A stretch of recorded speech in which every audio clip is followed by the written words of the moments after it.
دا شی دا شی دروازه داسې مضبوط و دی وایي وروسته دا شی شو ته اوسه خیر دی خیر دی خیر دی د ستړي ژوند به درته څه ووایم ای لاره ویا هېڅ پوښتنه مه کړه بس دی ښه وایم خو ښه یم کله یاره نو تا ته اوس زه څه ووایم السلام علیکم ورحمت الله قدرمن لیدونکو په دې کوټه کې داسې یو ځوان ژوند کوي چې مور لاسونه ورته پورته کړي چې زویه خدای دې خپل ځای ته ورسوه یعنې له خدای نه ورته مرګ غواړي دغه جملې واقعا موږ خفه کړو ویې دردولو دا چې ولې مور دغه خبره کوي ورته دغه ویډیو تر اخره پورې موږ سره وګورئ او د ثواب نه دې شیر کړئ راځئ دغه ورور ګورو چې ولې دغه مورجانه ورته دغه خبره کوي مورجانې خو ډېرې مهربانه وي هغوی په خپل اولادو باندې ډېر زړه درد کوي خو د مور دغه خبره شاید ډېره درده وي راځئ موږ سره دغه ویډیو وګورئ بس دی نور بس نوره زه څه نه وایم محترمه جوړې طبیعت ښه دی ژوند ښه دی خیر مولې دی الحمدلله قدرمن لیدونکو راغلم هماغه ورور ته مخکې چې ما یادونه وکړله تو ته چې دا یوه خبره مور کړې وه دا کله ته وکړه دا خبره دا ایز پنځه میاشتې شي مخکې درته وکړه ایز یې ته وکړه څه یې راته ووایي ته ورپسې که خاکېږي خرڅ را دې پسې خاکې که نه خاکېږي را دې پسې شهادت خپله مارک درکړي پښتونه میاشت و رمضان میاشت و یا را دې خپل کړه لیدونکو دغه ورور چې ده مریض ده مخکې به صحت روغ و حتما کارونه به یې کول کور دپاره مزدورۍ به یې کولې یا کومه دنده به یې ترسره کوله خو اوس الله پاک داسې یو حالت راوستلی دا امتحان ده دی که وګورئ لیدونکو د ده ډېر بد وضعیت ده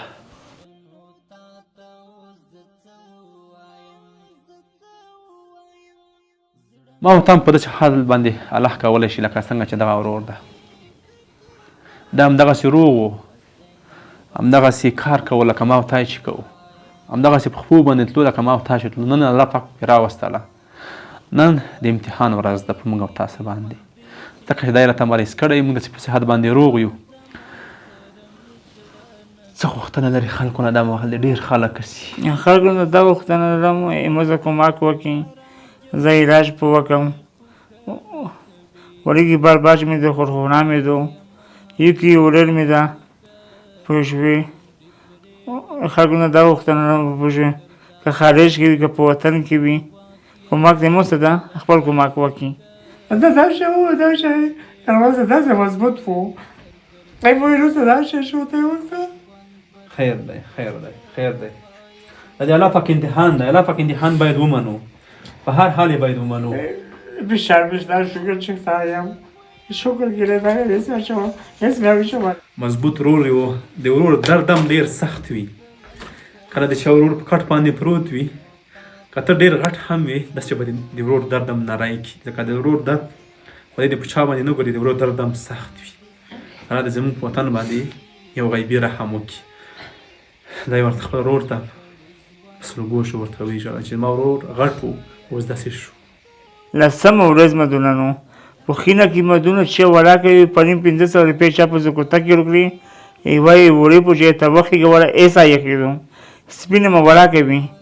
یوه یې وړې په ځای ته وخې کوله یو 500 بیزې په زکوته کې ورکړو لاس ورځې شي وړاکه نه شین چای وي نه تیل چای وي هېڅ شي طریقه یې وړاکه لګېږي زه به ګزاره وکړم د بل به ګزاره وکړي ماشومان ګزاره نه شي کړه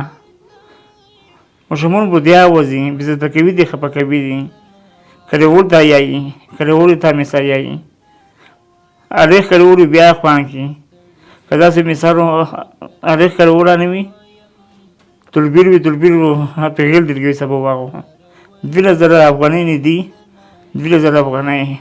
بازور ته مې اوري کور ته مې اوري پول ته مې اوري ولکه کریې پیاوي ولکه ستنې پیاوي زو شپې ستنې وانځون تا ولکه هیڅ طریقه یې لګېږي. مخکې چې روغ وي څه دې کړل؟ مخته رغوم پوه شو مې زدرا مې کړه، په بازار کې مې زدرا کړه،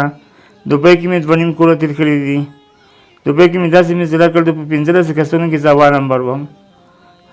اسکار وم، 3 کروړه مې عسکري کړي دو، اسکار وم پوه شوې. دغې بال بچې ته لګیا وم، دغې ورونې ته لګیا وم. ښه ښکلې ګزاره شوه. وظیفه دې په تېر جمهوریت کې وه؟ تېر جمهوریت کې مې وظیفه وه. کله چې سفر کوي خپل د چا سره کومکونه کړي وو؟ خپل داسې سړي ځان راته وویل داسې سړي دا یې مونږ دغه کړې ومه ده ته وایې پوه شو نن مو 5 ورځ ده څومره هېڅ طریقه یې نه لګي مسکار یې ته وکړو اصله یې جوبه یې په 2.5 درخم جوبه خرچه مې در بدله کړم ورته لرې مې ته 10 ورځې صبر وکړه 10 ورځې صبر یمو ماشاءالله اونده زه به این بیا کومک درته وکړم 2.5 درخم یې نه پوهېږم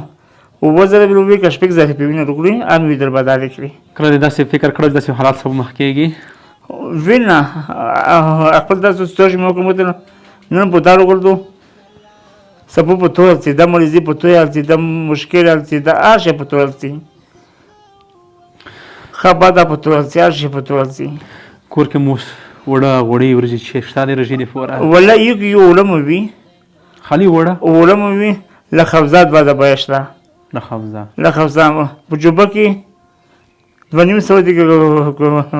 څه پیسې دي بل نه کسانه کې وایا نه بل زما کړی دا مو په پیسې مالي جامو ته پیسې دی په پیسې مالي جوړه مو تکلیمي.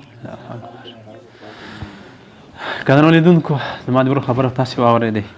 موږ تاسو ته رنګ د سرخانونو ډک وي یو شي کم بوتم پکې نه وي د دې پوښتنه به حتما مونږ الله جل جلاله کوي ځکه چې مونږ په چم ګاونډ کې داسې خلک شته چې هغه په وچه ډوډۍ باندې روژه نیسي خالي شړومبو باندې یا پۍ باندې یا تروو باندې دوی روژه ماتوي. آیا د دوی په مونږ باندې حق نشته؟ د دوی مونږ سره حتما حق شته ځکه چې یو مسلمان دی بل مسلمان ورور ده مونږ یو بل باندې حق لرو. دی چې نن مریض ده د په کور کې څه نشته دی ځان ته نه ده خفه دا وایي زه به مفصله وکړم په دې مرضۍ کې دا افصله کوي څومره لوی زړه خدای ورکړی ده. مریض خو رقم شیان ته زړه کېږي خو وایي موږ ماشومان چې دي